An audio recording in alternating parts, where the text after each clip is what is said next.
पुनः जन्म के सिद्धांत की इजाद दीवानी के अदालतों में हुई है, ताकि वादी और प्रतिवादी इस अफसोस को लेकर ना मरे कि उनका मुकदमा अधूरा ही पड़ा रहा।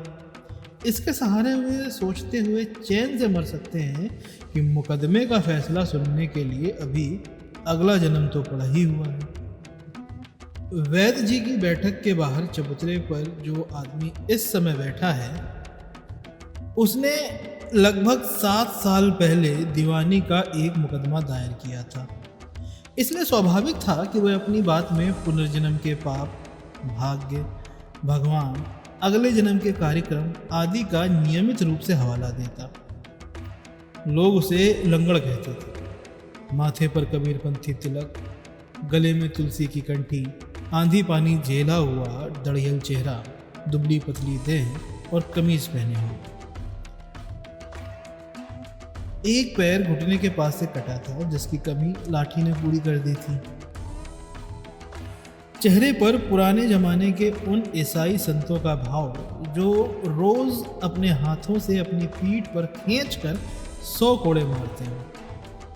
उसकी ओर सनीचर ने भांग का एक गिलास बढ़ाया और कहा, ले भाई लंगड़, पी जाओ, इसमें बड़े बड़े माल पड़े हैं। लंगड़ ने आंखें मूंद कर इनकार कर दिया और थोड़ी देर दोनों में बहस होती रही, जिसका संबंध भांग की गरिमा, बादाम मुनक्के के लाभ, जीवन की क्षणभंगुरता, भोग, सत्य जैसे दार्शनिक विषयों से था। बहस के अंत में सनीचर ने अपना दूसरा हाथ अंडरवियर में पोंछकर सभी तर्कों से छुटकारा पा लिया और संसारिक विषयों के प्रति उदासीनता दिखाते हुए भुनभुना कर कहा, पीना है तो सटाक से गटक जाओ, ना पीना हो तो हमारे ठेंगे से। लंगड़ ने जोर से सांस खींची और आंखें मूंद ली, जो कि आत्मदया से पीड़ित व्यक्तियों से लेकर ज़्यादा खा जाने वालों तक में भाव प्रदर्शन की एक बड़ी लोकप्रिय मुद्रा मानी जाती है। सनीचर ने उसे छोड़ दिया और एक ऐसी बंदर छाप छलांग लगाई जो डार्विन के विकासवादी सिद्धांत की पुष्टि करती थी। बैठक के भीतरी हिस्से पर हमला कर दिया। वहाँ प्रिंसिपल साहब, क्लर्क, वैद्य जी, रंगनाथ आदि बैठे हुए थे। दिन के 10 बजने वाले थे। सनीचर ने भांग का गिलास अब प्रिंसिपल साहब की ओर बढ़ाया और वही बात कही, ले जाइए मास्टर साहब, इसमें बड़े बड़े माल हैं। प्रिंसिपल साहब ने वैद्य जी से कहा, कॉलेज का काम छोड़कर आया हूँ, इसे शाम के लिए रखा जाए। वैद्य जी ने इसने पूर्वक कहा, अरे संध्या काल में पुनः पी लीजिएगा। कॉलेज छोड़कर आया हूँ। वे फिर बोले, रुपन बाबू कॉलेज जाने के लिए तैयार होकर निकले। रोज़ की तरह कंधे पर पड़ा हुआ धोती का छोर, बुरशर्ट, जो उनकी फिलॉसफी के अनुसार मैली हो जाने के बावजूद कीमती होने के कारण पहनी जा सकती थी। इस समय पान खा लिया था और बाल सवार हो लिए थे। हाथ में एक मोटी सी किताब जो खास तौर पर नागरिक शास्त्र के घंटे में पढ़ी जाती थी और जिसका नाम जेबी जासूस था। जेब में 2 फाउंटेन पेन, एक लाल और एक नीली स्याही का, दोनों बिना स्याही के। कलाई में घड़ी जो सिद्ध करती थी कि जो जुआ खेलता था उसे घड़ी तक रेहन हो जाती है और जो जुआड़ियों के माल रेहन रखता है उसे कीमती घड़ी 10 रुपये तक में मिल जाती है। रुपन बाबू प्रिंसिपल साहब की बात बाहर निकलते निकलते सुन ली और वे वहीं से बोले, कॉलेज तो आप हमेशा ही छोड़ते रहते हैं, वह तो कॉलेज है जो आपको नहीं छोड़ता। प्रिंसिपल साहब झेपे, इसलिए हंसे और जोर से बोले, रुपन बाबू बात पक्के कहते हैं। सनीचर ने उछलकर उनकी कलाई पकड़ ली, किलकिला कर कहा, तो लीजिए इसी बात पर, चढ़ा जाइए एक गिलास। वैद्य जी संतोष से प्रिंसिपल का भांग पीना देख रहे। प्रिंसिपल साहब बोले, सचमुच बड़े बड़े माल हैं। वैद्य जी ने कहा, भांग तो नाम मात्र है और नहीं भी। वास्तविक द्रव्य तो बादाम, मुनक्का और पिस्ता है। बादाम बुद्धि और वीर्य को बढ़ाता है, मुनक्का रेचक है, इसमें इलायची भी पड़ी है। इसका प्रभाव शीतल है, शीतल। इससे वीर फटता नहीं, ठोस और स्थिर रहता है। मैं तो इस पेय का एक छोटा सा प्रयोग रंगनाथ पर भी कर रहा हूँ। प्रिंसिपल साहब ने गर्दन उठाकर कुछ पूछना चाहा, पर वे पहले ही कह चले, इन्हें कुछ दिन हुए ज्वार रहने लगा है, शक्ति छिड़ हो चली थी, इसलिए मैंने इन्हें यहाँ बुला लिया। इनके लिए नित्य नए क्रम बना दिए हैं। पौष्टिक द्रव्यों में बादाम का सेवन भी है, 2 पत्ती भांग की भी है। देखना 6 माह के पश्चात जब यहाँ से जाएंगे तो क्या होकर जाते हैं। कॉलेज के क्लर्क ने कहा, छछुंदर जैसे आए थे गेंडा बन के जाएंगे, देख लेना चच्चा। जब भी क्लर्क वैद्य जी को चच्चा कहता था, प्रिंसिपल साहब को अफसोस होता था कि वे उन्हें अपना बाप नहीं कह पाते। उनका चेहरा उदास हो गया, वे सामने पड़ी हुई फाइलें उलटने लगे। तब तक लंगड़ दरवाजे पे आ गया। शास्त्रों में शूद्रों के लिए जिस आचरण का विधान है, उसके अनुसार चौखट पर मुर्गा बनकर उसने वैद्य जी को प्रणाम किया। इससे प्रकट हुआ कि हमारे यहाँ आज भी शास्त्र सर्वोपरि है। जाति प्रथा मिटाने की सारी कोशिशें अगर फरेब नहीं तो रोमांटिक कार्रवाइयाँ हैं। लंगड़ ने भीख जैसे मांगते हुए कहा, तो जाता हूँ बाबू। वैद्य जी ने कहा, जाओ भाई जाओ, तुम धर्म की लड़ाई लड़ रहे हो, लड़ते जाओ, उसमें मैं क्या सहायता कर सकता हूँ। लंगड़ ने स्वाभाविक ढंग से कहा, ठीक है बाबू, ऐसी लड़ाई में तुम क्या करोगे। जब कोई सिफारिश की बात होगी तब आकर तुम्हारी चौखट पे सर रगड़ूंगा। जमीन तक झुककर उसने उन्हें फिर से प्रणाम किया और एक पैर लाठी के सहारे झूलता हुआ चला। वैद्य जी हंसे और बोले, इसकी बुद्धि भी बालकों जैसी है। वे बहुत कम हंसते थे। रंगनाथ ने चौंक कर देखा। हंसते ही वैद्य जी का चेहरा मुलायम हो गया। एक आचरणवान महापुरुष की जगह वे बच्चलन जैसे दिखने लगे।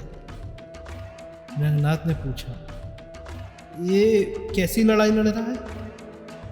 प्रिंसिपल साहब सामने फैली हुई फाइलें और चेक बुकें, जिनकी आड़ में वे कभी कभी यहाँ सवेरे भांग पीने आते थे, समेटने लगे थे। हाथ रोककर बोले, इसे तहसील से एक दस्तावेज की नकल लेनी है। इसने कसम खाई है कि मैं रिश्वत ना दूंगा, कायदे से ही नकल लूंगा। और उधर नकल बाबू ने कसम खाई है कि मैं रिश्वत ना लूंगा और कायदे से ही नकल दूंगा। इसी की लड़ाई चल रही है। रंगनाथ ने इतिहास में एमए किया था और ना जाने कितनी लड़ाइयों के कारण पड़े थे। सिकंदर ने भारत पे कब्जा करने के लिए आक्रमण किया था। पुरु ने उसका कब्जा ना हो पाए इसलिए प्रतिरोध किया था। इसी कारण लड़ाई हुई थी। अलाउद्दीन ने कहा था मैं पद्मिनी को लूँगा। राणा ने कहा कि मैं पद्मिनी को नहीं दूंगा, इसलिए लड़ाई हुई थी। सभी लड़ाइयों की जड़ में यही बात थी। एक पक्ष कहता था लूँगा, दूसरा कहता था नहीं दूंगा, पर इसी पर लड़ाई होती थी। यहाँ पर लंगड़ कहता था धर्म से नकल लूँगा, बाबू कहता था धर्म से नकल दूंगा, फिर भी लड़ाई चल रही थी। रंगनाथ ने प्रिंसिपल साहब के इस ऐतिहासिक विपर्य का मतलब पूछा। उसके जवाब में उन्होंने एक ऐतिहासिक कहावत कही जिसका शाब्दिक अर्थ था, हाथी आते हैं, घोड़े जाते हैं, बेचारे ऊँट गोते खाते हैं। ये कहावत शायद किसी जिंदा अजायब घर पर कही गई थी, पर रंगनाथ इतना तो समझ गया था कि इसका इशारा किसी सरकारी दफ्तर की लंबाई, चौड़ाई और गहराई की ओर है। फिर भी वह लंगड़ और नकल बाबू के बीच चलने वाले धर्म युद्ध के डिज़ाइन नहीं समझ पाया। उसने अपना सवाल और स्पष्ट रूप से प्रिंसिपल साहब के सामने पेश किया। उनकी ओर से क्लर्क बोला, ये गंजाओं के चोचले हैं, बड़ी मुश्किल से समझ में आते हैं। लंगड़ यहाँ से 5 कोस दूर एक गांव का रहने वाला है। बीवी मर चुकी है। लड़कों से ये नाराज़ है और उन्हें अपने लिए मरा हुआ समझ चुका है। मगध आदमी है। कबीर और दादू के भजन गाया करता था। गाते गाते थक गया तो बैठे ठाले एक दीवानी का मुकदमा दायर कर बैठा। अब मुकदमे के लिए एक पुराने फैसले की नकल चाहिए। उसके लिए पहले तहसील में दरख्वास्त दी थी। दरख्वास्त में कुछ कमी रह गई, इसलिए खारिज हो गई। इस पर इसने दूसरी दरख्वास्त दी। कुछ दिन हुए ये तहसील की नकल लेने गया। अब नकल निवासी चिड़ी मार निकला। उसने 5 रुपये मांगे। लंगड़ा बोला कि रेट 2 रुपये का है। इसी पर बहस हो गई। 2-4 वकील वहीं खड़े थे। उन्होंने पहले नकल निवासी से कहा कि भाई 2 रुपए में ही मान जाओ, बेचारा लंगड़ा है, नकल लेकर तुम्हारे ही गुण गाएगा। पर वह अपनी बात से बाल बराबर भी नहीं खिसका, एकदम मर्द बन गया और बोला कि मर्द की बात एक सी होती है, जो कह दिया वही लूँगा। तब वकीलों ने लंगड़ को समझाया, बोले कि नकल बाबू भी घर गृहस्थी वाला आदमी है, लड़कियां बिहानी हैं, इसलिए रेट बढ़ा दिया है, मान जाओ और 5 रुपये दे दो। वह भी हट गया, बोला अब यही होता है, तनख्वाह तो दारू और कालिया में खर्च कर देते हैं और लड़कियां बिहाने के लिए घूस लेते हैं। नक्कल बाबू हो गया, गुर्रा कर बोला कि जाओ, हम इसी बात पर घूस नहीं लेंगे, जो कुछ करना होगा कायदे से ही करेंगे। वकीलों ने बहुत समझाया, ऐसी बात नहीं है, लंगड़ भगत आदमी है, उसकी बात का बुरा ना मानो। और उसका गुस्सा एक बार चढ़ा तो नहीं उतरा। अब सच तो यह है रंगनाथ बाबू की लंगड़ ने गलत नहीं कहा। इस देश में लड़की बहना भी चोरी करने का बहाना हो गया है। एक रिश्वत लेता है तो दूसरा कहता है कि क्या करेगा, चल बड़ा खानदान है, लड़कियां ब्याह। सारी बदमाशी का तोड़ लड़कियों के ब्याह पर ही होता है। जो भी हो, लंगड़ और नक्कल बाबू में बड़ी हुज्जत हुई। अब घूस के मामले में बात बात पे हुज्जत होती है। पहले सदा काम होता था, पुराने आदमी बात के पक्के होते थे, 1 रुपया टिका दो, दूसरे दिन निकल तैयार। अब ये नए नए लड़के दफ्तर में घुस आए हैं और लेन देन का रेट बिगाड़ते हैं। इन्हीं की देखा देखी पुराने आदमी भी मनमानी करते हैं। अब रिश्वत देना और रिश्वत का लेना दोनों बड़े झंझट के काम हो गए हैं। लंगड़ को भी गुस्सा आया, उसने अपनी कंठी छूकर कहा कि जाओ बाबू, तुम कायदे से ही काम करोगे तो हम भी कायदे से ही काम करेंगे, अब तुमको एक कौड़ी ना मिलेगी, हमने दरख्वास्त लगा दी है, कभी ना कभी तो नंबर आएगा।